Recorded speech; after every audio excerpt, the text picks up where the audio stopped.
This morning, we'll hear from three keynote speakers about what it takes to bounce back quickly from disaster. So without much ado, let me now introduce you to our first speaker this morning. Madhu Raghunath is the World Bank Sector Leader for Sustainable Development, including disaster management and urban development for Brunei, Malaysia, Thailand, and the Philippines. Madhu has a lot of on-the-ground experience and great insights into how the public and private sector could work together to rebuild after disaster. She's joining us today, I believe, from Manila. Sure. Thank you so much, Nico. And thank you to the Asia Society and the Zurich Institute for inviting me for this very interesting conversation this afternoon. I'm based in Manila, so it's afternoon for me here, and I'm sure it's morning for all of you in Europe. So my presentation is going to talk about a bit on the urgency of the resilience agenda in the Asian cities. Now, this comes within the backdrop of what we saw very recently in Florida. I used to live in the U.S. for quite some time, and looking at the devastating impacts that we're starting to see from natural disasters and the intensity of natural disasters, it only highlights the importance of the resiliency agenda in Asia, where I see there is still a lot of work to be done. To set the context, let me talk about why does resilience matter, and associated with that, there is a need for greater interventions in urban adaptation. As Nico just pointed out, that a lot of cities are growing very rapidly, and along with their growth, we also see that these cities become extremely vulnerable to climate hazard. Now, just to put it a bit in terms of numbers, according to the World Bank and UN, nearly 70% of the world population is expected to live in cities by 2050. And that's an astonishing number of people who are going to be actually moving into cities. And just what does it mean today? It's close to 1.4 million people are actually moving into cities. And a big chunk of this urban growth is actually happening in sub-Saharan Africa and in Asia. So these areas and these cities are going to become very important. And they, of course, then as they become, as cities urbanize and as people move to the cities, we also see that if there is a natural disaster, it actually really kind of costs substantially for the cities and for local governments. Now, what we are also estimating is that the global annual losses from disasters in a built environment will also substantially increase, and it's going to be close to 415 billion by 2030. And this again is going to have a huge impact and a huge pressure on a lot of cities across the globe. Here, as you can see on the map, you can see how just a very dynamic city like Dubai has basically expanded over the past couple of years. And this is the same case that we see in several cities and countries in Asia. Next slide, please. So basically, then also what it means is that climate change is also going to be creating a lot of challenges for our cities. We're already starting to see a lot of flooding, and coastal areas are getting impacted.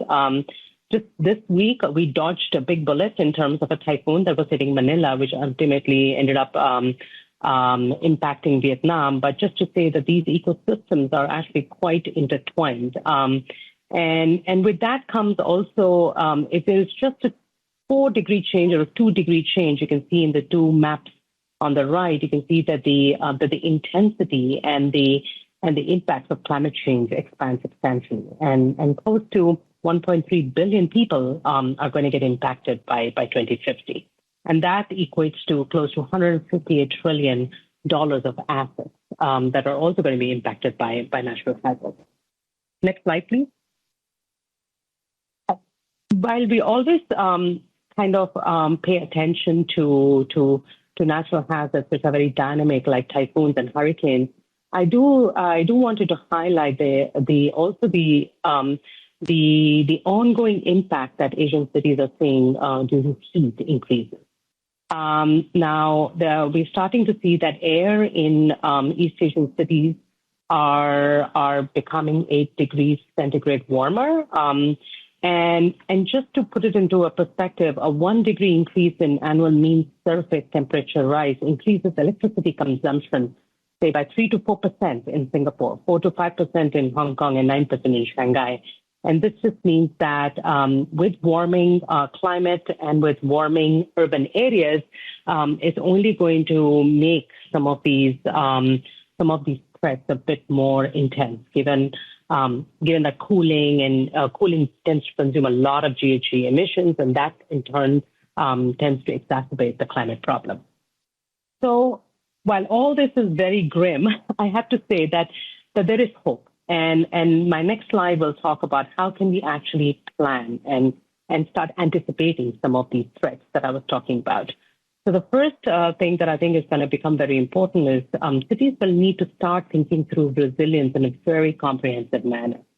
I think typically urban planning in cities traditionally focuses on disaster risk, focuses on disaster prevention, which is mostly driven by hard infrastructure. But what often happens is that there is another dimension to it too, which is the social resilience and the financial resilience. To me, the social resilience really matters because households also need to have capacity to cope with these onslaught of disasters. And then, of course, we also need to find creative financial solutions where I see a big role for the public and the private sector to come in to offer solutions to households, be it through insurance mechanisms, through cash transfers, and other areas. Next slide, please. So let me talk about some of the factors that have been that I can say have been quite successful in the Asia-Pacific region. And again, this is drawing from the very successful example from Singapore. The picture here is taken from the Bishan Park. If you visited Singapore, you'll see that this actually is one of the largest parks in the center of Singapore, which actually serves as a floodplain. So there are solutions that cities can look at. And again, I think the key message that I want to relay here is that the climate change impacts are usually very local and very specific, and therefore they need to be very specifically downscaled to local communities.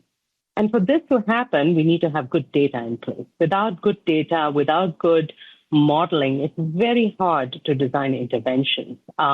What is very important to understand is where are the potential flood zones going to be? Where are the informal settlements and slums? Where do the migrants live? Where do the poor people live? And therefore, identifying solutions, adaptation solutions that really matter in terms of prioritizing investments is going to be key for Asian cities. The other area which we're also starting to see, which is also going to be very important, is the next slide, please. It's going to be the importance of good governance. This I cannot emphasize enough. Without having good institutional arrangements and legal framework, it's often hard for cities to basically plan and program for investments. I can just tell you the example that we have in Manila. I live in Metro Manila region. There are 15 cities, and none of these cities are actually coordinating adaptation in a very guided and in a collaborative way. This, to me, is going to become the key. If cities don't come together, and if they don't, especially if interjurisdictional coordination does not happen, we see that basically it becomes a problem for all. The other thing which is also quite key, which the World Bank is trying to support a lot of cities in the region, is to basically help localize national climate action plans. This is something that we believe is going to become very important for our cities. And along with that, having really clear budget requirements associated with it. So often cities have beautiful master plans, but then they have no budget associated with it. So trying to actually have that done jointly is very key. And then having very clear monitoring and reporting arrangements, including KPIs, that citizens can hold their governments accountable is also going to be key. And here, what we're also seeing is that where the efforts have worked very well, it has been a society and a government as a whole approach. Without getting key city stakeholders and other officials, it's just impossible to actually really get any climate action in showing results. Now, one of the areas that next slide, please. An area that is also something that's emerging to be quite a bit of priority is how can we start looking at innovative solutions in Asian cities to start looking at some of these climate challenges, but also the natural hazard challenge, right?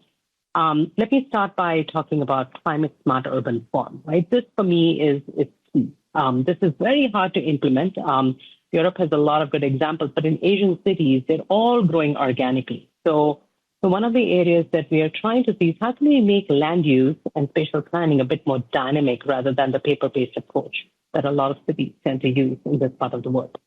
The other thing is how can you also bring in incentives and mechanisms through taxation and other measures that can actually promote the use of green spaces, density, land use, climate risk, and also kind of start planning for the future. So this is one area that we see is going to become very important as cities have to become much more smarter in terms of planning.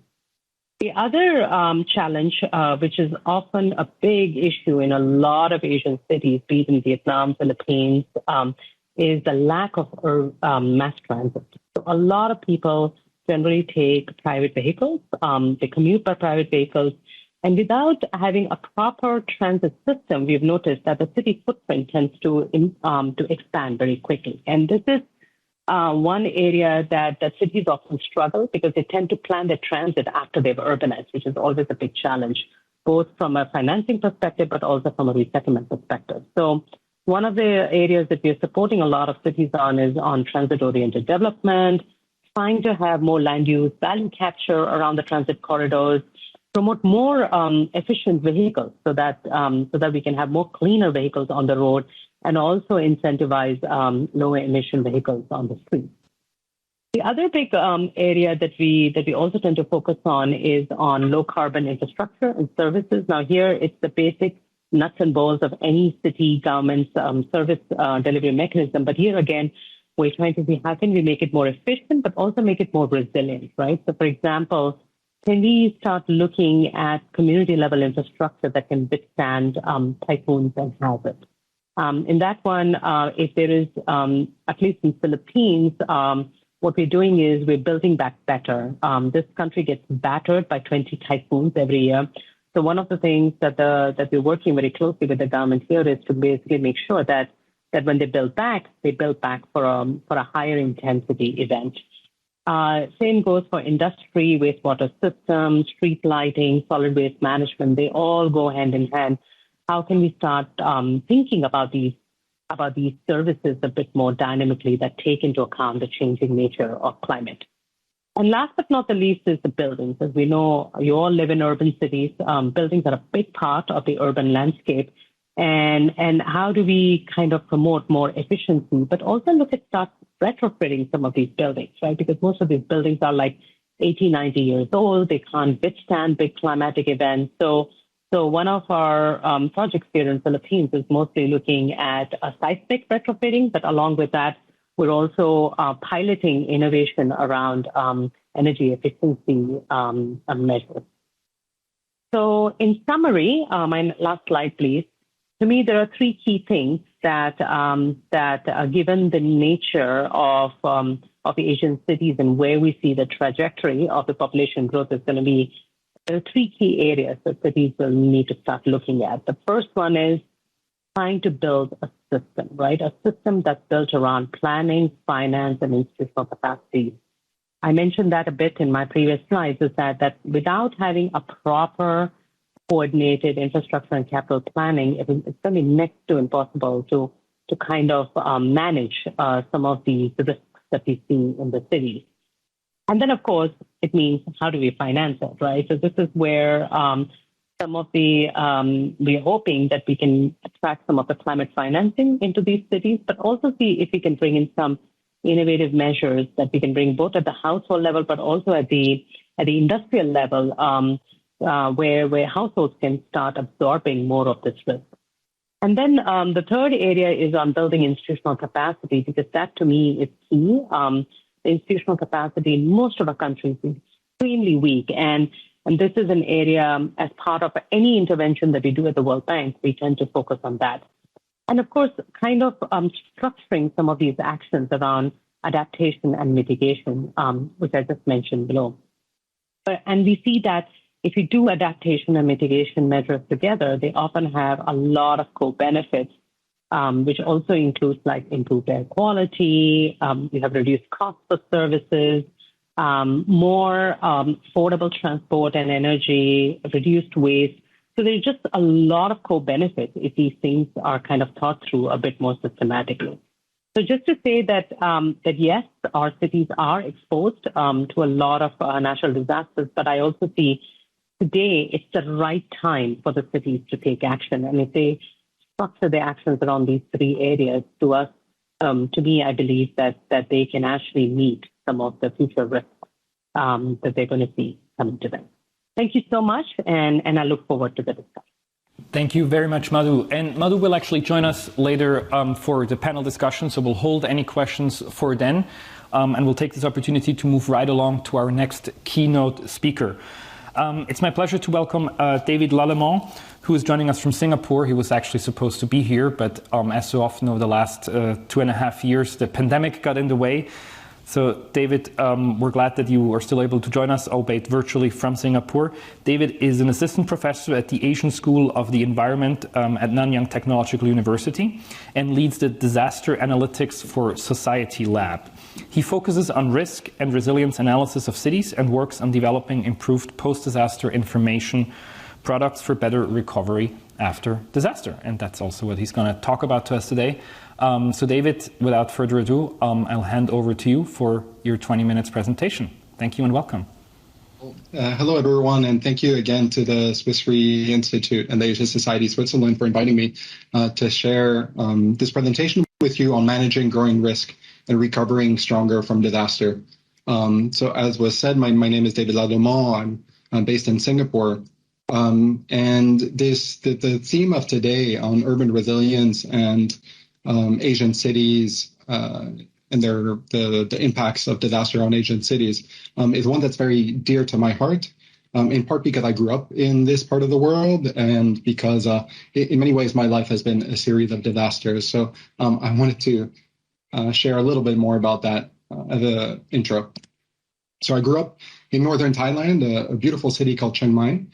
And this is a picture of my mother and sister in front of our home.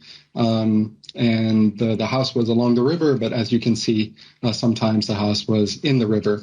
And in fact, this is a picture that's taken yesterday when the city is once again experiencing some quite significant flooding, the largest since 2011.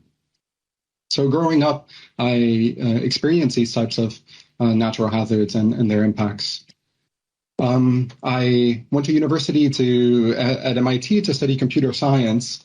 And while I was there, my family and I decided to go on vacation for Christmas on the southeastern coast of India. And we landed there on December 24, 2004.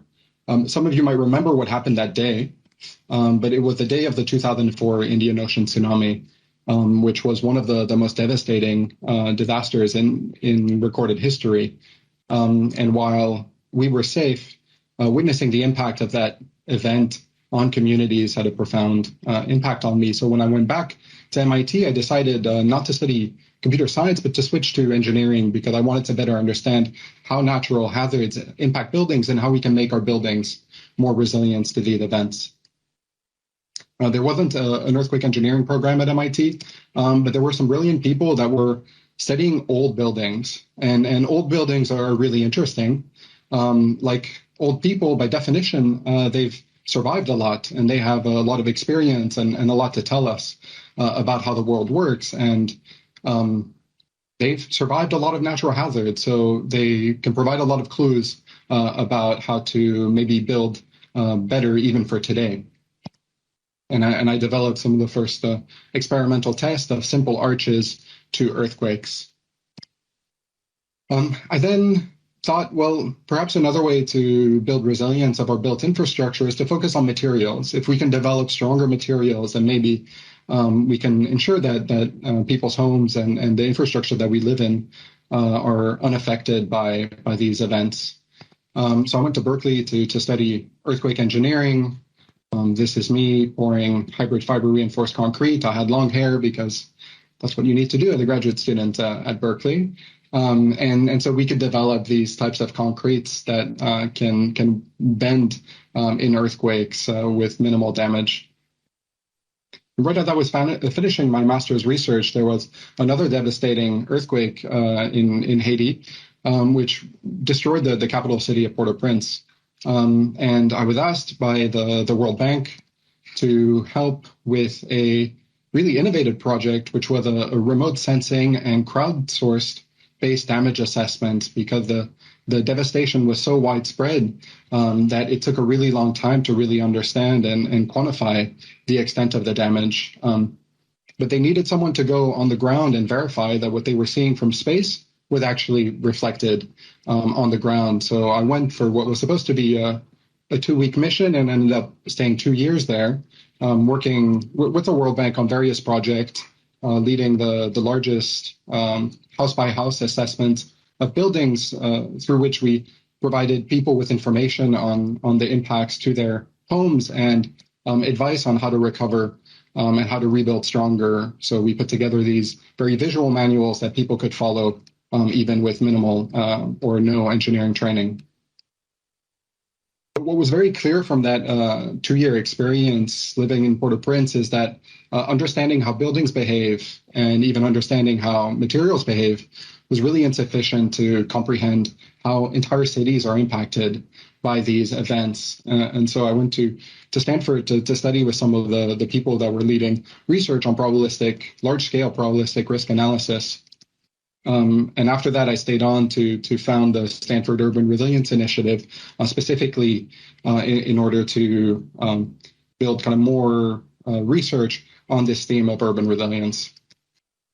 I stayed involved in post-disaster response and recovery, specifically following the Christchurch earthquakes in 2010 and then the Nepal Gorkha earthquake in 2015. And so now I'm sitting in Singapore, back in Asia, and I lead the Disaster Analytics for Society Lab, and we've extended things yet further beyond kind of the impacts of natural hazards on the built infrastructure to really try to understand how they also impact the people who use them, and importantly, how that impact is different for different communities and in fact different people. So we use remote sensing, machine learning for disaster analytics, but our goal is always towards society, and issues of equity are kind of central to a lot of what we do. So one of the main things that I've been concerned about for many years is that when we think about urban risk, the risks are changing very rapidly, as Madhu mentioned in the previous presentation. So we know that climate change is causing sea level rise and increased coastal flooding. Just this past week, there's been many devastating typhoons that highlight kind of the impacts of climate change on changing frequency and or intensity of these events. And when people think about growing risk, I think typically they always think about climate change, but that's not the only thing that's going on. Exposure is also increasing very rapidly. So the global population is increasing, so that's obvious. But in fact, most of that growth is being absorbed in cities, and most of that is in coastal cities that are exposed to sea level rise, typhoons and storms and so forth. And that's true at the macro scale, but even if you look at the scale of cities themselves, as they become constrained in space, that puts additional pressure for people to occupy more and more hazardous land. So people will start building on very steep slopes or on floodplains or even just above water. And unfortunately, that's usually the poor and the marginalized that are the first to occupy those hazardous areas. And finally, I think in general, we think that we're getting smarter in the way that we build our infrastructure, and perhaps our building codes are getting better, though I think enforcement is really lacking in many parts of the world. But one of the things that I'm concerned about is that as our urban systems become increasingly complex and interconnected, that's creating new vulnerabilities that I don't think we have a very good handle on. And that's true even between cities. So we now see that a flood in Bangkok will have repercussions in Singapore, and in fact, will have repercussions throughout the world. Madhu showed some of the figures related to urbanization and the scale at which it's happening, and I wanted to highlight that as well here with this graphic that I put together. So just to put things into perspective, there are more people living in cities today, so those are the people in blue here, than there were total people on the planet in 1980. And 1980 is really not very long ago. And these trends of urbanization and just population growth are obviously continuing. It's really important for cities to understand how their risk is changing. When municipal government make decisions on investing in infrastructure, bridges, roads, those are going to be around for 50 years or much more. And in fact, they're going to impact the city for in those timeframes as well. So they need to be able to look ahead at their future risk. So we've been developing tools in order to do just that, can account for time-varying hazards, can account for urban growth, and can account for time-dependent vulnerability. And these are particularly important for rapidly growing and rapidly changing cities, such as the ones in Asia and Africa and many other places, in fact. Ultimately, the reason why this is important, I think, is summarized quite well in this saying by the famous Chinese philosopher Lao Tzu. If you don't change directions, you may end up where you're heading. And so, by creating tools that help cities understand where they're heading in terms of risk due to climate change and due to other causes, urban growth and so forth, they're now empowered to change direction.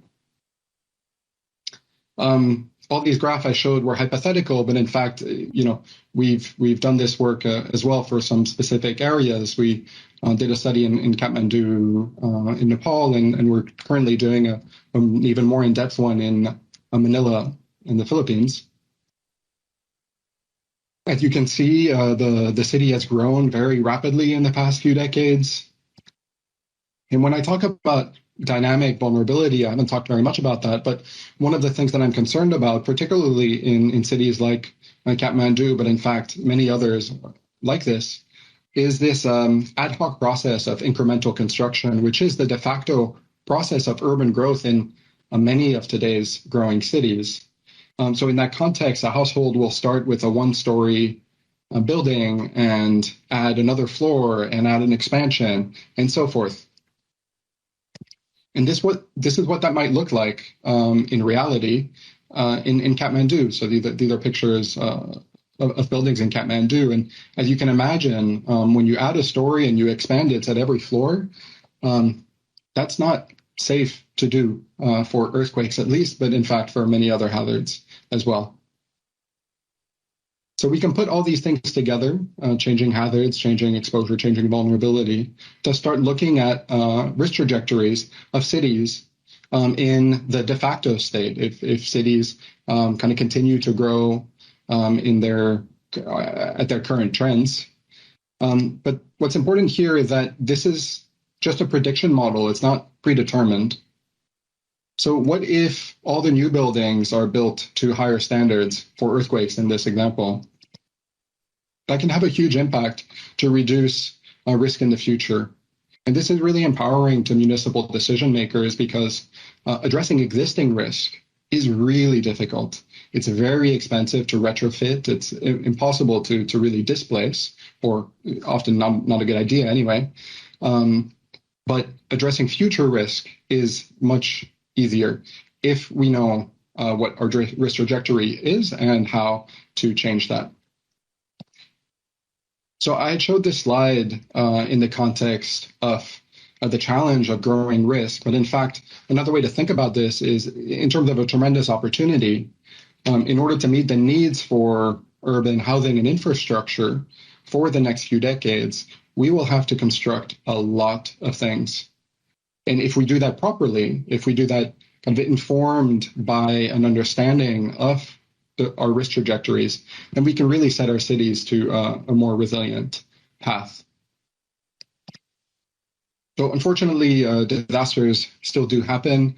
Madhu mentioned this event earlier, but Typhoon Noru kind of swept the Philippines Vietnam, and Thailand last week. And a lot of the work that we do in our lab is also developing kind of tools to estimate the impacts that these events have on communities. And a few years ago, we were kind of challenged. We received an award from the Global Partnership for Sustainable Development Data to see if we can improve those estimates and those assessments. The idea that presumably there is a true level and distribution of damage, and any attempt to estimate that has some uncertainty and likely some bias, which is problematic because we want accurate estimates. So the idea here was, rather than focus on a single technology and then just throwing artificial intelligence at it, could we instead look at all the data that is available following a disaster and integrate it in a rigorous way to get at something that's closer to the true damage distribution, and then feed that back to the institutions that might need it. And so we developed this data integration method and published it recently, and it was quite successful. But we then also took a step back and asked ourselves, well, why are we quantifying damage to begin with? And ultimately, the purpose of that is to try to get an understanding of what the communities might need in order to recover. We talked about building back after disaster and or building back stronger. But in fact, if that's the goal, if we want to know what communities need for recovery, then damage is a very crude measure of that. So you can imagine, in the case of Nepal, that two households that have experienced the same level of damage might have vastly different needs for recovery, because one can source their material from the main road very quickly, and the other, that might take many people climbing for 2 days up a mountain.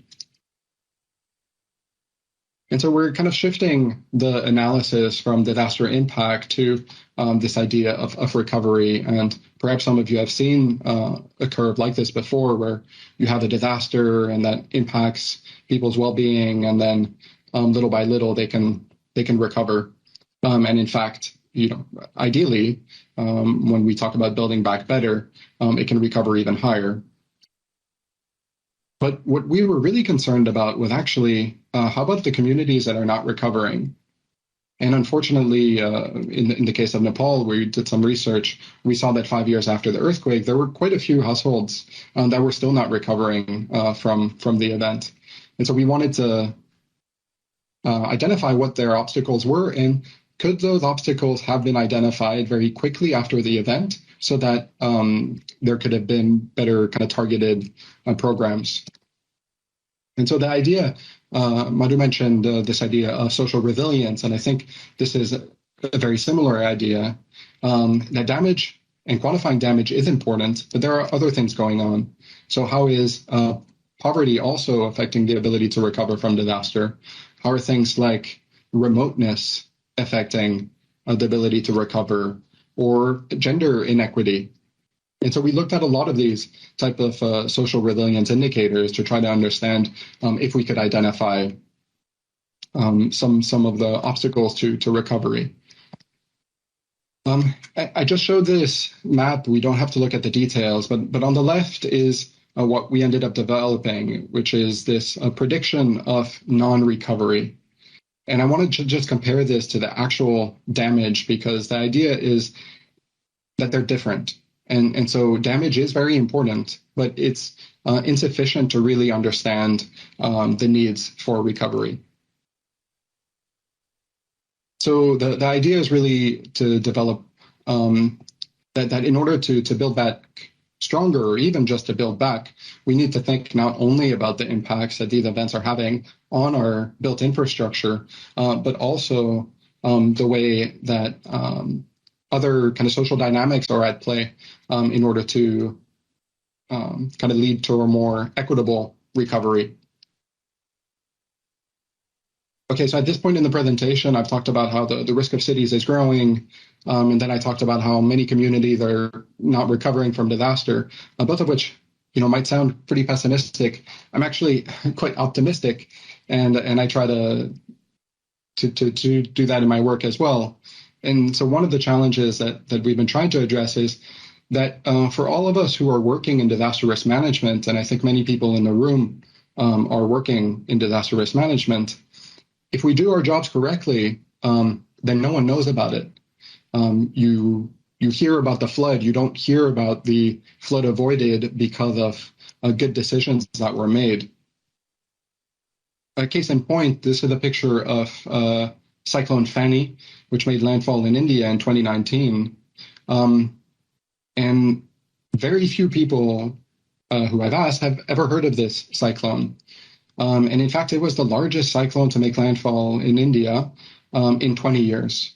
And the reason why no one knows about it, or very few people outside of this region knows about it, is that the government had put in place an incredibly successful evacuation program where millions of people were evacuated to safe shelters.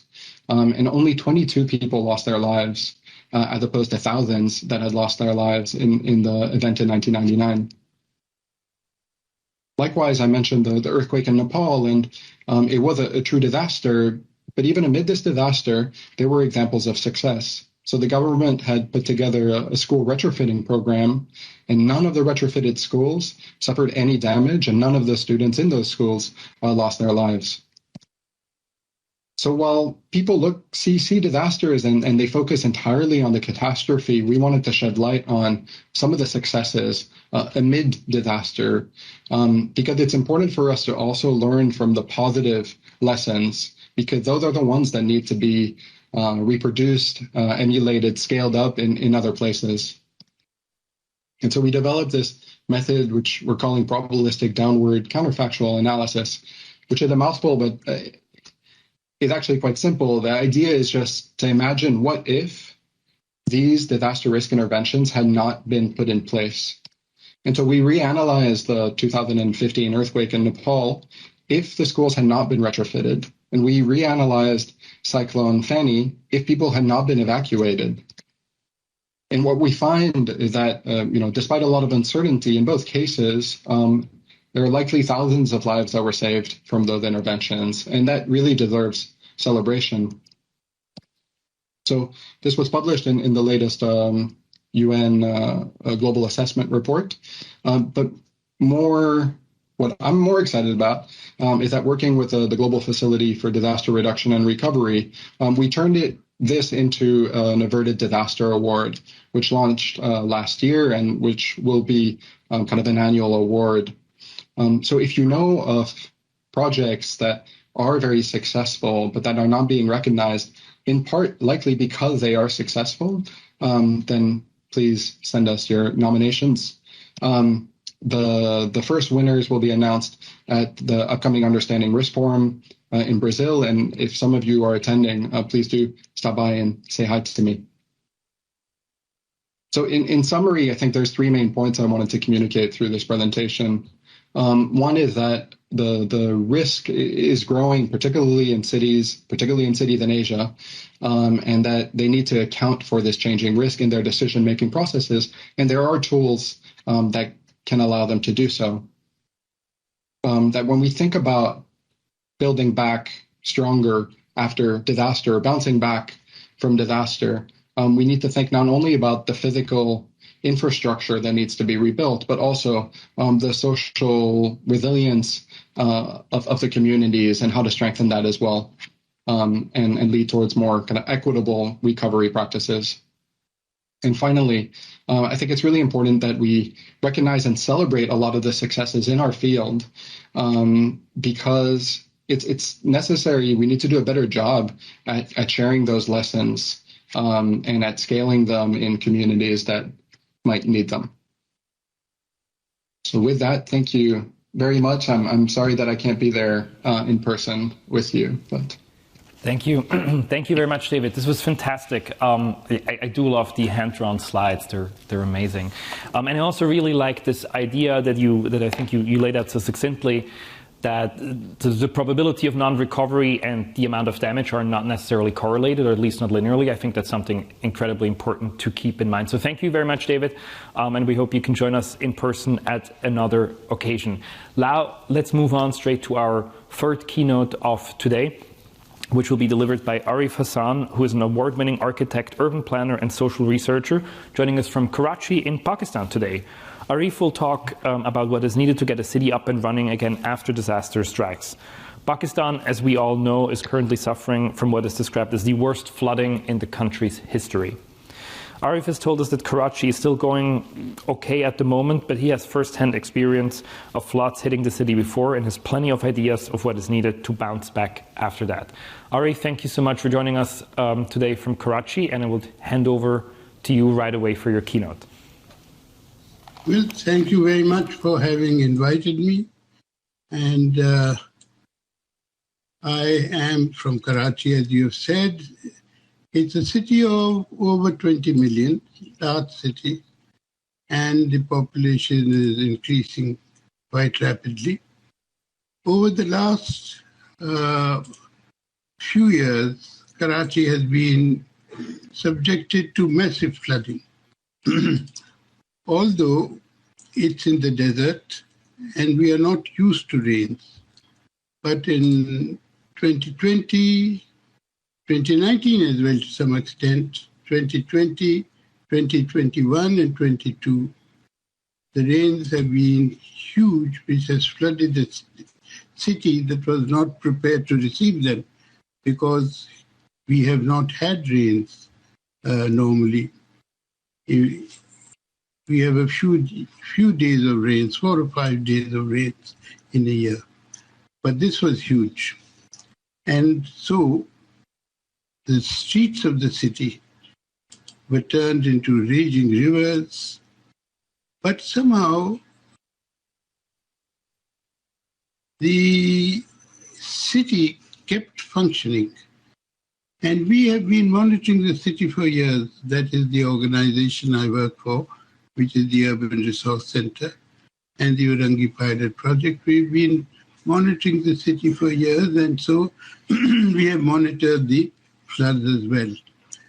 This is what became of almost 70% of the streets in Karachi that you are seeing before you.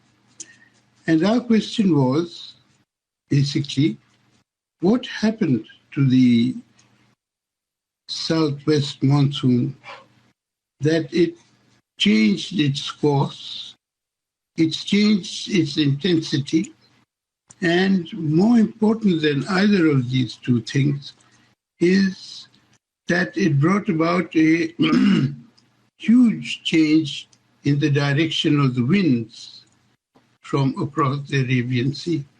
This is something so far that the scientists have not been able to tell us as to what exactly happened with the southwest monsoon.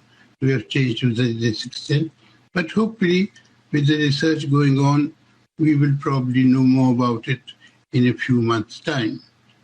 So that is what, this is what the city became, and trucks and cars had to wade through water for many days.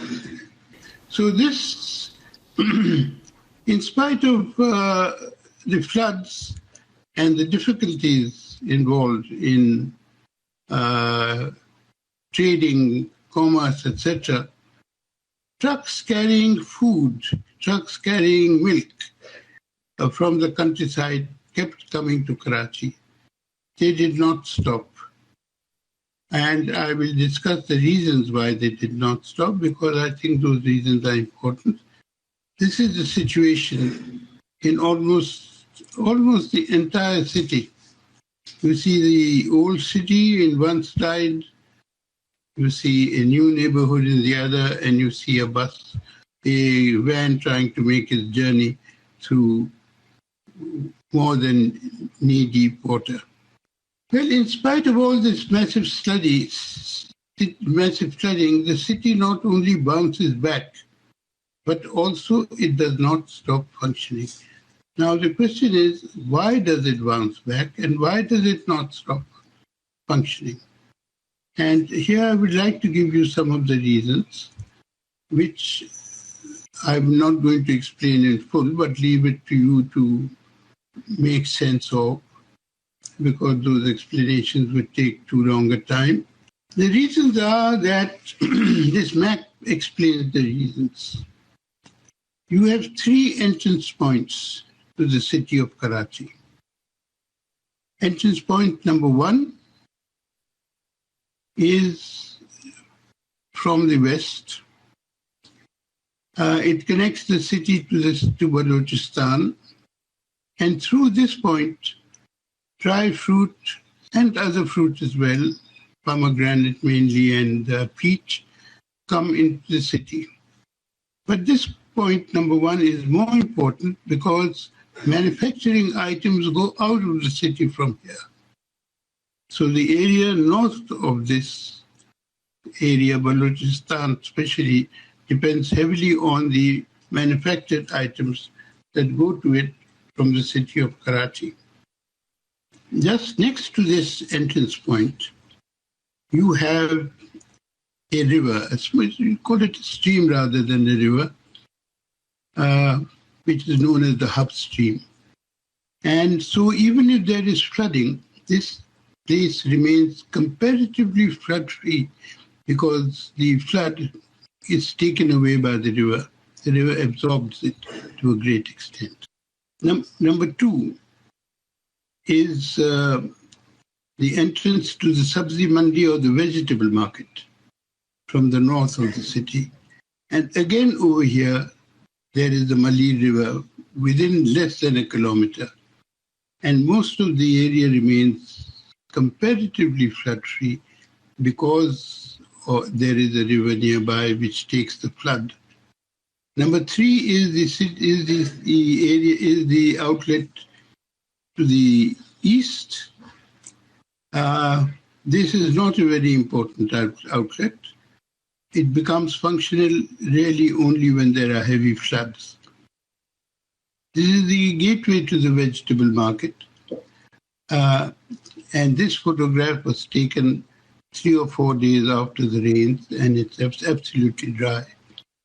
Because the entry points remain non-flooded, import, export, and trade, they keep functioning, they keep coming up to these points, 1, 2, and 3. And beyond that, there are problems of movement into the city. Now, from the entrance and exit points, trade items travel to retail markets through dry areas or through heavy vehicles and boats. So the retail markets keep receiving whatever is required by the population to survive. Or they receive it through large trucks that can wade through much of the water. But this movement of goods continues. These are the retail markets. They keep functioning in the sludge, in the water, and they keep being supplied goods. And this photograph was taken just after very heavy rains. In spite of that, these banks that you see here, these two banks, one in green and the other in purple, they were still functioning, and they had put sacks to prevent water from getting into their premises, sand sacks. And a day later, the whole area was dry and they were able to function normally.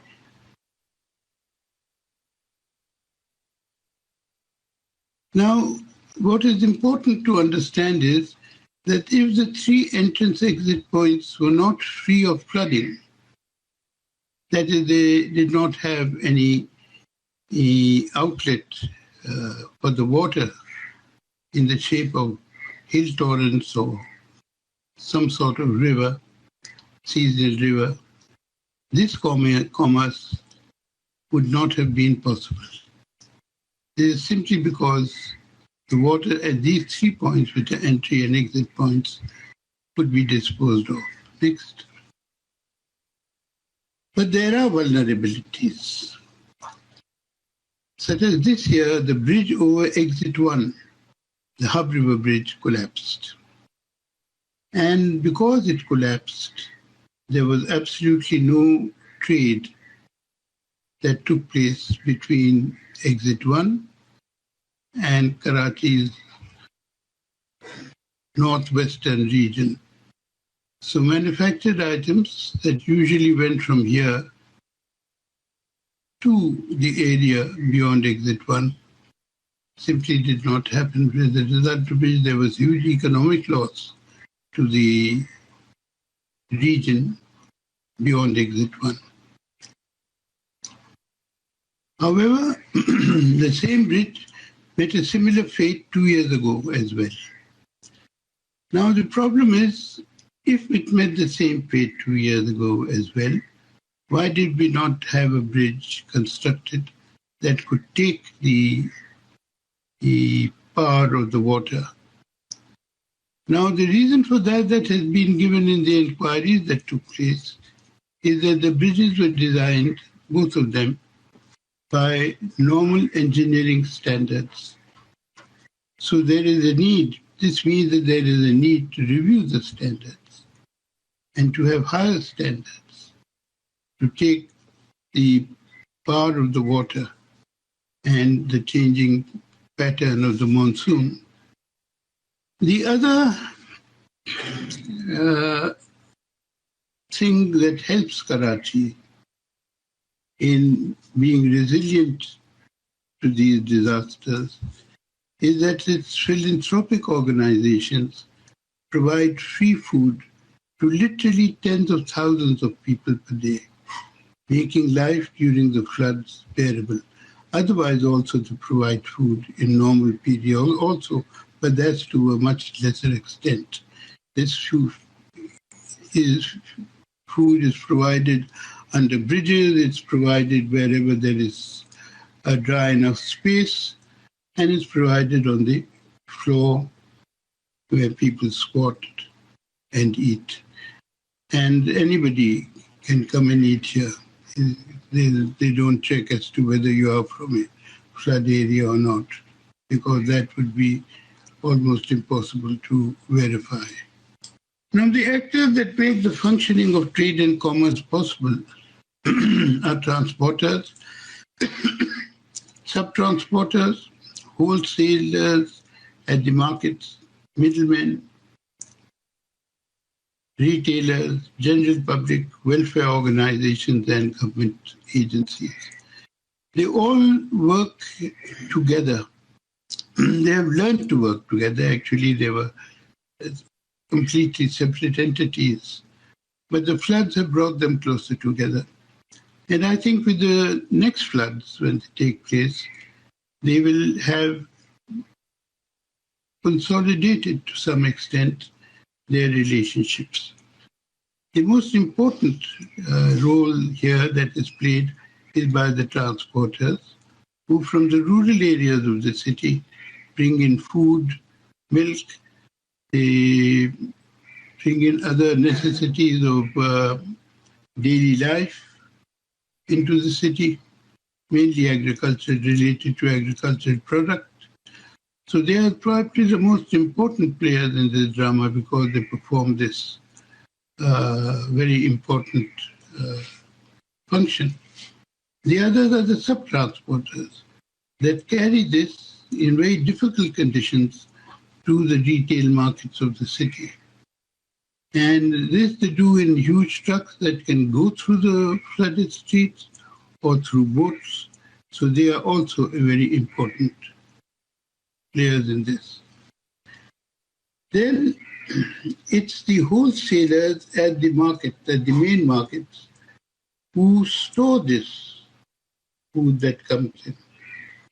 And they store it in their cold storages where they can and hold it so that even if you have problems later on, the food is there, problems entering the city later on, the food is already there, stored, and can be delivered.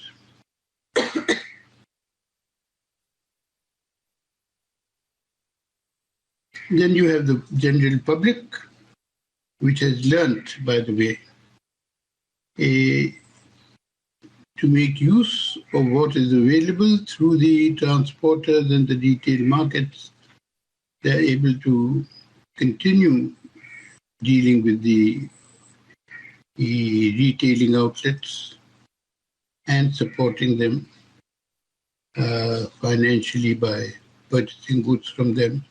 And the retail outlets also have a system of giving loans, not loans, but allowing people to buy from them on credit.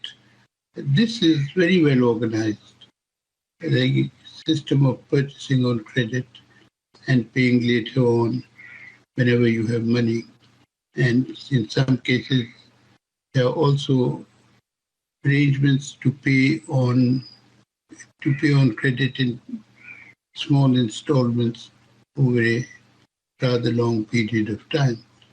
And there are government agencies. If they can keep these three entrance and exit points open, if they can keep them free of flooding, the city will function. And that is what the role of the government agencies should be. Secondly, the infrastructure that they construct for the entrance into the city has to be able to take the force of the floods that are taking place today. And that requires a changing bylaws, building regulations, zoning. It also requires the changing of engineering standards to produce a more resilient infrastructure. This is food being served, which I have already mentioned. Now, in the last 5 years record, the city has never stopped functioning except once. And this was when this alliance between various factions that I have mentioned did not work. This was after the assassination of ex-Prime Minister Benazir Bhutto. When she was assassinated, there was turmoil. She had a lot of support in the rural areas, and so the rural areas cut off supply to the city. They dug up the roads so that the transporters could not enter the city. They burnt the trucks carrying food to the city. There were also threats that they would stop water from coming into the city. So this was really a political act which stopped the city from functioning. And to get it started function again, political parties and the civil and military organizations had to come together to work out some sort of a consensus between the warring parties so that food could come into the city again. At that time, I was chairperson of the Urangi pilot project, and we received numerous phone calls from women saying that our children have no milk, it's not available in the market, and that we require that under all circumstances. Now, it's interesting to note here that political violence is also an issue in the case of Pakistan, and I'm sure it is in the case of other cities as well. Today, 1/3 of the country is underwater. Numerous towns are underwater.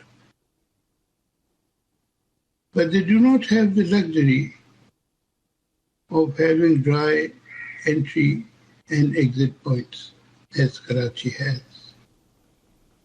And that is why they are without homes, they are without food, they are without medicines. So there are 3 lessons that I learned from this. Number one, that trade and commerce are very important factors in the functioning of a city. And it is in the interests of the traders and their government allies and the public that in trade and commerce, the city keeps functioning.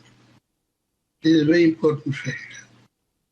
The second, that government infrastructure at the right locations for the right standards can help in promoting this trade and commerce.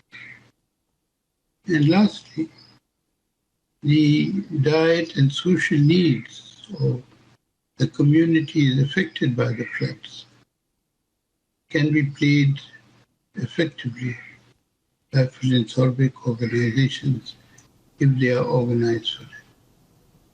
Well, thank you very much. Thank you. I will end here. Thank you very much, Arif. That was fascinating, and I really enjoyed how you, on one hand, showed how sort of this low-level, very organic resilience functions in Karachi, but also how a seemingly unrelated event like the assassination of ex-Prime Minister Benazir Bhutto sort of brought the system to a crumble. So thank you again, Arif Hassan in Karachi, for these insights, and thank you all here for joining us. This concludes the first part of our event. So joining us here back on stage to talk about what cities in Asia and elsewhere can do to bounce back quickly when disaster strikes. Amar, let me start with you. So I love that your job title has the word resilience in it, which is very fitting given the topic of today's event. As mentioned, you're the Global Head of Climate Change Resilience Services at Zurich Insurance, and you help companies increase their resilience among other things, natural hazard. Is it enough to buy insurance to become resilient? So once I have enough insurance, I don't have to worry and my resilience is complete, or are there other factors? Well, it's interesting you ask that, because there's been a paradigm shift in how companies think about insurance, especially with related to natural hazards. Typically, the focus is on operational risks when we talk about insurance, so the fire, the explosion, and so on. But with the increasing intensity, frequency, and duration of events in the past 5 to 10 years, there's been that shift where people are saying, okay, we don't want to only install the sprinkler and the fire detection system against operational risks. We need to do something about these events that are impacting us more and more. Excellent. Thank you. Christian. Amar said like a high efficiency standard here. When disaster strikes, of course, we've heard this in the first part a lot. Governments are going to need a lot of money to rebuild. So, of course, when a house burns down and the owner is insured, the insurance will cover the cost of rebuilding. That seems kind of straightforward. I think that we can extend that to companies and so forth. But one thing I'm curious about is how does this work on the level of a city? Can we insure a city? Can a city government come to you or to anyone, to Amar, and say I'd like to sort of just wholesale insure my city? Is that a product that you offer? I think it's a little bit more complex than just insuring a building or a company. So, but let me take a step back and quickly elaborate a little bit what insurance actually can do and what services we offer. On one hand, it starts all with the data, the analytics, predictive modeling, and so on. So we have to understand what the risks are, and then also come up with the view what impact climate change has, how disasters are going to involve, and so on. So we start with the data. Secondly, we then tag on our risk transfer services, and they range from very traditional insurance to now new innovative solutions. Let's say if you have a flood event, we use satellite images and so on to establish what the damage is and so on. Thirdly, we enter into partnerships. So we team up with organizations, big corporates and so on, to make them more resilient. And fourthly, we also don't shouldn't neglect that the insurance industry has around 30 trillion assets under management, which we then also invest, and very often also in resilient infrastructure. So, but to answer the question, I mean, for me, the question is always, if you look at the government, what are actually, how do you look at the picture? Do you actually look at it pre or post-loss proposed event strategies? So pre-event strategies is basically the whole thing about risk mitigation, about planning, about how do you cater for potential events. Also then whether or not you buy insurance is a question. Post-event, you actually have to deal with the disaster. That means you actually have to finance it. You actually can then either raise taxes, issue debt, if you have that ability, for emerging markets, tap into aid organizations, and so on. So the question is actually, do you rather think about getting contingent financing before the event happened, and insurance is a form of contingent financing. You could also issue a bond or a cat bond to get contingent finance, or do you actually deal with the disaster afterwards? And very often it's also a question about budget. I mean, how much budget do you have? Do you actually want to pay now? How does it look if you actually pay for an insurance and then don't have an event? How does it go down with voters, for instance? Things like, I mean, it's a complex issue. I think the point I wanted to make is it can be done. I mean, there are proof of concepts where actually communities or countries actually buy, for instance, cat bonds to buy insurance for disaster events. But there are also many instances where we see a lot of underinsurance, so-called the insurance gap, and there, definitely whoever it was, whether it's the government, whether it's private, whether it's corporate, they didn't buy insurance or didn't buy enough insurance, and after the event we have then this huge gap between the economic loss and the insurance loss.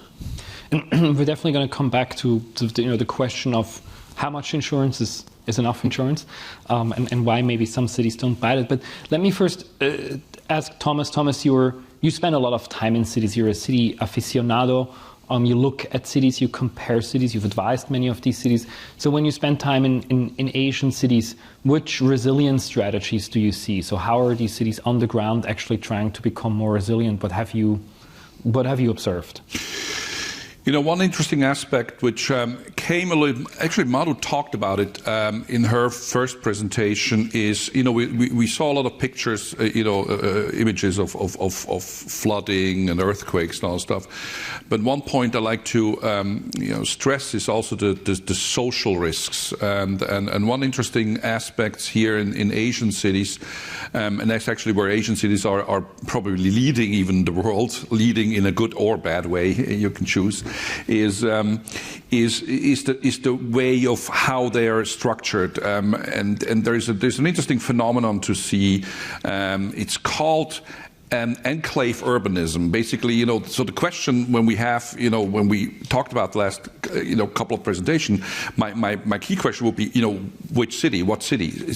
Asian cities are so big and they start to be extremely segregated. An enclave urbanism, for example, as a thing, is a very long-term risk on the horizon already, where you basically have a segregation, where you have areas in cities where people have, standards probably higher than Zurich. I've been in Jakarta on rooftops of malls where they have single-family homes, and it looks like here on Lake of Zurich. And then you have private areas, special zones, and so on and so on. So one thing I like to stress is the social risk or social resilience, and I think we saw it very impressively in Karachi, how people helped each other apparently, and dealt with it. My experience with Asian cities, and I've worked on a couple of also of these larger cities, also of these new cities, up until Neom, where basically you give up old cities and build just new cities. I think one key, future risk to look at is actually if these cities really hold together in a way that these cities are so segregated now, and even infrastructure. We talked about only very shortly had the topic of transport. This, for example, a typical thing. Transport, in cities like, again, Karachi or Jakarta or so, seems bad, but for some people, transport is actually fine. It works, or people don't need transport because they live in like cities within cities and have this area. So this is something where we don't know how this will react. How cities will react in the next 10 or 15 years when either disaster strikes or when social unrest is. When you have this this enclave urbanism, as the term is now being formed in academia. It's almost like it's a privatization of resilience. So some communities, out of their own volition, with their own capital, can sort of build this resilience, but that may actually leave the rest of the community sort of out there. That kind of leads me to a question, Madhu, that I had when you gave your presentation, then afterwards when David gave his presentation. You used this term of good governance that cities obviously need to become resilient and to respond well to disasters. David has this nice graph that he shared. We said cities need to adopt a much more long-term planning approach. I think it was 50 years that city governments should look into the future. And what struck me when I heard that is that, to me, that sounds like the kind of advice that respectable organizations such as the World Bank would tell cities in reports, and then will get largely ignored by any city government out there that is fighting the current crises, that needs to clean up from the latest disaster, and just doesn't have the capacity, but maybe also not the political will to think that far ahead, because it may result in having to make difficult choices that just may be unpopular with today's voters, and the voters 50 years from now don't vote yet. So how can we move past this just being a good recommendation, and how can we create incentives for city governments to actually adopt a long-term planning model? Like, what can organizations like the World Bank that you work for do to sort of incentivize city governments to look further into the future and plan better for the future? Yeah, that's a very good and a very tough question to answer. So look, I think I still go by that importance of good governance, right? And I can give you an example of Philippines, where here the mayors are elected for 3 years, and then we see that there are repeat mayors who are coming in for at least 2 or 3 terms, right? So the mayors who have come back the second term or the third term, especially in some of the cities that I see here, they're very, very progressive, because in the first term, they've had a disaster, they've had to respond for it.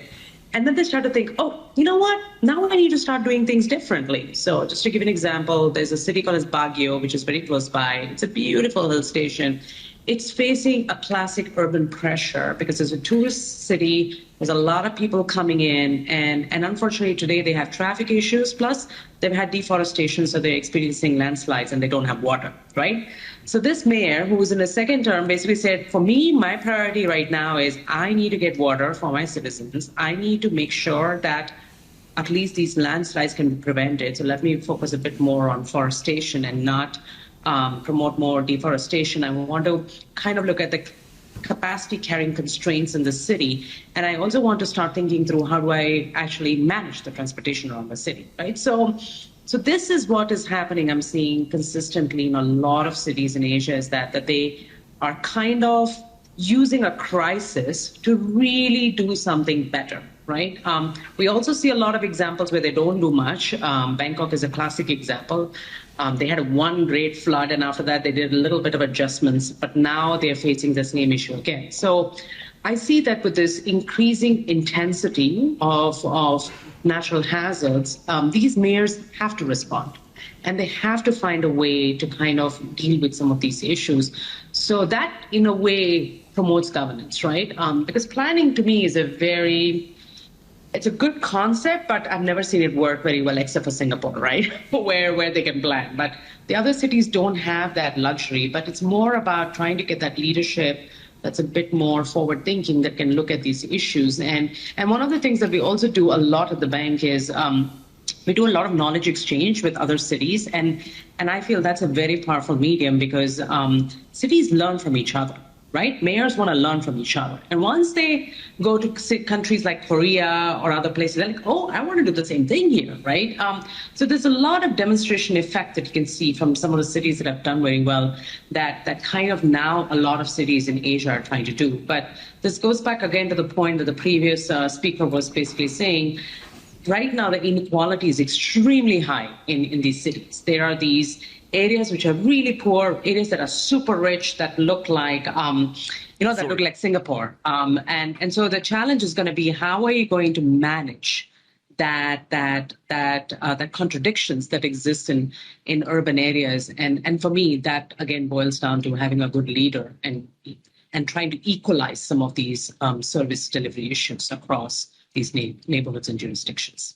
Thank you. Thank you. So obviously one aspect of good governance in a city would be to have the requisite insurance in place for when disaster strikes. Christian, you said before, there's kind of the pre-loss, post-loss approach. You can you can prepare for disaster and buy out insurance before, or you can just deal with it once it happens. You didn't say that, but I'm just going to imply that maybe you think the pre-loss at buying insurance strategy may be better. But you also mentioned that sometimes cities don't do that, or they don't do that enough, so that there would actually be, the insurance solutions available. There would be these ways available to prepare for disaster, but for whatever reason, cities don't seem to do that, or don't seem to do that enough. Do you have a theory on why? So are you not marketing your insurance products to cities well enough? Why are they not buying it? I think it's definitely an element of awareness there of what insurance can do and what level you can actually buy insurance. However, I would also argue that it's probably, again, it's a question about budget, and especially about the previous years now with the COVID situation. I mean, the question is really, where do you spend your money? And also then, when you spend your money, I mean, frankly speaking, does it benefit your next election? How are you to be seen to do something forward-looking, or do you address an immediate need? And I think that's the whole balancing act. I mean, everybody.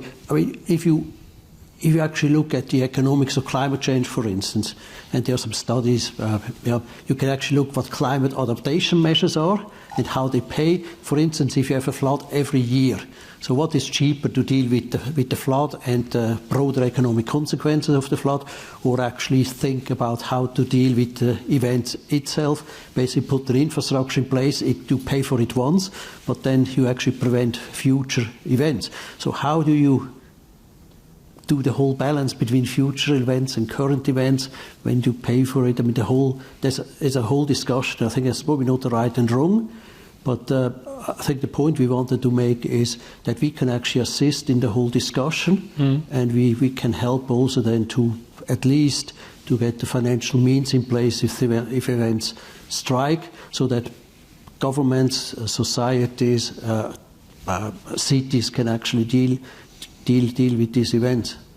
I'm sure some of the other panelists have something to say, but I do want to follow up, because I think this is an honest to God problem for cities, right? That they are faced with disasters, and they can just decide to deal with it whenever it occurs, or they can make this big, huge upfront infrastructure investment, which the keyword here being may prevent disasters from happening, or at least mitigate their effects in the future. But there's just no guarantee that the investment's gonna pay off. So how do you? What are the tools that you can provide, that companies can provide, that agencies like the World Bank can provide to help cities make that decision? That seems to me like it's not clear every time, right? It may actually be the better strategy to not invest, but that's something that cities need to figure out on a case-by-case basis. There's a lot of uncertainty going into that decision. How can they get to the best result? I would argue, I mean, a lot is in data, and data modeling, looking how the future is going to be impacted with events, with climate change, with flood, for instance, with natural disaster. But then I think also the thing that you actually can now use digital twins to simulate certain infrastructure how you will build certain infrastructure projects and how they then respond to certain events. So I think from an engineering point of view, there's actually a lot of things you can do, modeling and anticipate how it's going to respond. But at the end of the day, it's probably not the perfect science, but it gives you directionally at least a very good view what measures are actually effective and how effective they might be. Thomas? Yeah, one thing came to my mind when you asked this question. You know the famous Kissinger quip, who to call in Europe. The problem with cities is, who to call in cities. I mean, what is the city? These Asian cities are so big. I mean, parts of it are informal cities. We have in Asia, in many cities, the similar situation like we have here, where we have probably a core city, but a lot of suburbs and this greater city. I think Manila, I'm not too familiar with Manila, but Manila technically is not even one city. I think it's several cities together. Some of them work together, some don't. I mean, I saw one of the slides, about, Los Angeles. I mean, I lived in LA 20 years. LA is actually, it's totally fragmented. So Istanbul has 2/3 of all buildings with building permissions. You have informal cities which have million-plus populations. So the difficulties, I think, also in the key question is kind of can you insure cities? Cities are not as defined as, let's say, a nation state or something like this. Where does it end? Where does it stop? What is the city? Who is actually a citizen? Who isn't? The thing we have in China or so. So basically, I think this is what makes it very difficult. That cities are so dynamic and so. Even data about cities, I've looked at many years data cities.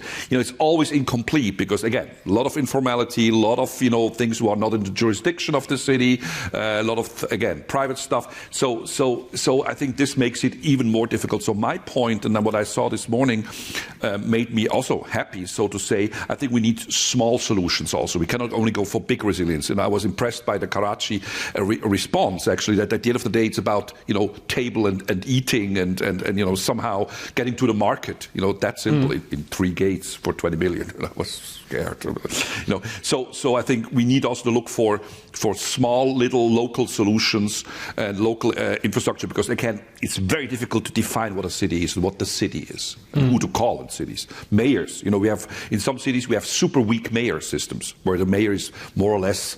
A kind of a function, kind of show-off function, but you have local chapters who are important. Other cities have strong mayors, so difficult to do.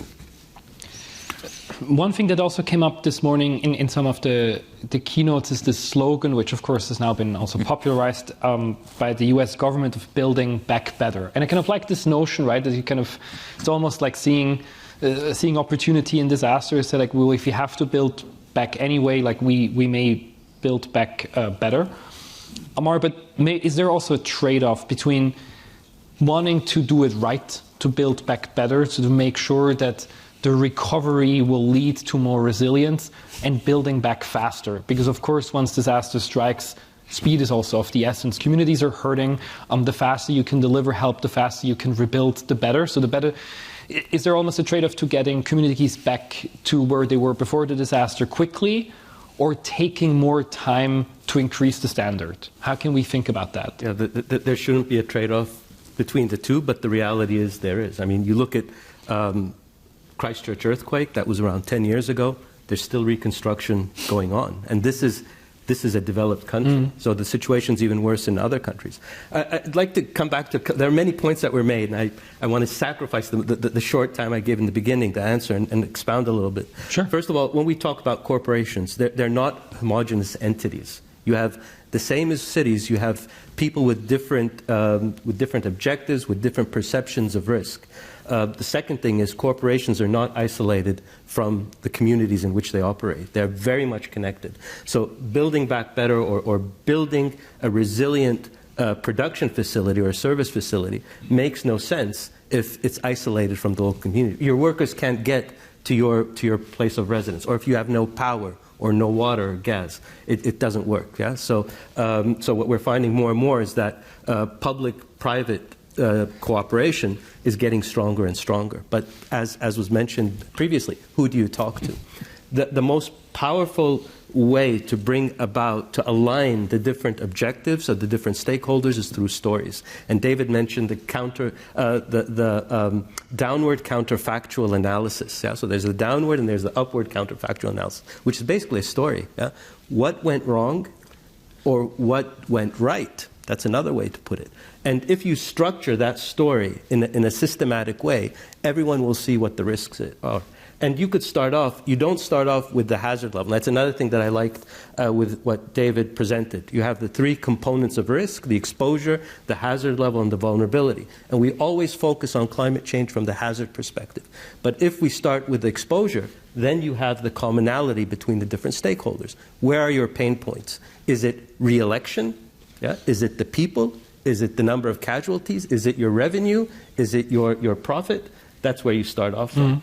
And with that in mind, that's how we build back better, that compromise. Because the speed of recovery is tied down to the budget, right? And you say, okay, how much money do I allocate to reconstruction, and how do I do it? And what do I rely on? Because the fact is, and I speak as a civil engineer, the codes are built on historical observations. So your design speed, your design wind speed, for the design flood, the design earthquake, is based all on our experience from history. And the fact is, it's getting worse, whether it's the hazard level or the risk itself is getting worse. So how do I allocate more budget to build beyond what the minimum requirements are that are in the codes? Because let's face it, the codes and the standards are minimum requirements, and we need to go beyond that. And the best way to do it is to develop that kind of story, the downward counterfactual analysis, the upward counterfactual analysis. I hope I answered the question, but really, it's a story. Stories are very powerful. Thank you. Madu, I'd be curious to hear also from you, from your on-the-ground experience, is there such a thing as rebuilding too quickly? Is that something that's a danger that we need to look out for, that we're trying to rebuild too quickly and are making mistakes along the way? So one of the things that I've seen, based on my experience, is that quite often after a disaster, the land markets start to operate very differently, right? Because like, for example, very recently in one of the islands in the Philippines, there was a disaster, and most of the poor people were sitting along the coast, right? And then the government came and it basically said, look, we're just going to not allow any development around this coast, and you poor people find another alternative solution. And that is often a big challenge, right? Because we know that poor people are usually located, or families usually locate in these vulnerable zones because that's where the land is the cheapest. But then after a disaster, what do you do? So I think these are some of the fundamental issues that I see emerge, because sometimes it also leads to has perverse incentives, because some people go and purchase all this land and they start building on it, right? Knowing very well the risks associated with it. But it's a prime land, it's on the beach. So they go acquiring it at a very low price. So that's a huge issue that I see with the building back, or what you say, built quickly, is it distorts the land markets and it also hurts certain types of population. And that's something that I think we really need to be careful about. The other thing also is that some of the solutions that come into play are usually very grandiose and they're too expensive, right? And for that, it's very important to get some good data and to do some analytics and then decide what type of infrastructure intervention or interventions that we want to bring into communities. And I think that's a big challenge that I see, because suddenly you'll see a stilted expressway that'll be built, and then you wonder, like, is that even optimal in this area, which has just been hit by a storm? So there are all these irrational decisions that we see that gets made by local governments within the absence of data, because they think building quickly and building back better. Sometimes some of these large infrastructure projects can lead to more employment, but also in some ways, to me, do not serve the original purpose as to why these communities really were there and for what purpose.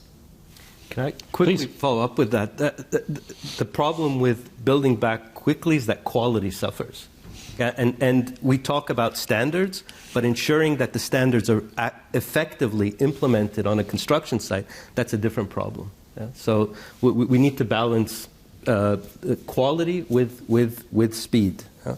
And that we could do that by very tight controls. Yeah? So that's another issue with the experienced labor market.